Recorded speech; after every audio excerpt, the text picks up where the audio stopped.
ในกวนวันไหนเฮามาให้การแม่บ้านเกาหลีเฮ็ดการหั้นก็ยาวค่ะเนาะมื้อนี้ลือการ5โมงเว้ยค่ะเนาะแต่ว่า5โมงต่อถึง9โมงควายขนาดนี้เฮาตื่นเอ็นพุ่งยาวค่ะเนาะพอดีใครหาเงินในออนไลน์ซ้ำขาวขายทางเช่าเนี่ยค่ะเนาะตักมาตั้งโคกว้างค่ะนะขาวที่รัดในพรดีมันเลไล่มันในค่ะเนาะลอง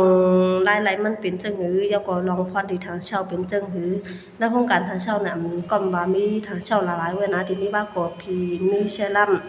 อันด้านหน้ามีกันแดดมีเซฟยาล้างหน้าเนาะมีอันเขาว่าอันเป็นยาก้นใต้ค่ะเนาะยาของแยมแต่คันนะกันโตคันนะมันเป็นเอาเพราะว่าอายุใหญ่ขึ้นเนี่ยเขาเป็นปั้นติเขาจังได๋อันนี้ใส่กับมาเหย้าเนี่ยเนาะอันนั้นก็มีในค่ะเนาะทั้งในมันมีหลายเมลไว้ค่ะเหย้าก็มีพรดีได้ค่ะนะพอดีใครฮู้หลายๆมันได้เหย้าก็พรดีมันได้ตักมาตั้งส่วนตัวค่ะนะใครเป็นตัวแดนขาวเนี่ยก็ขาวยินดีรับรองก็ค่ะ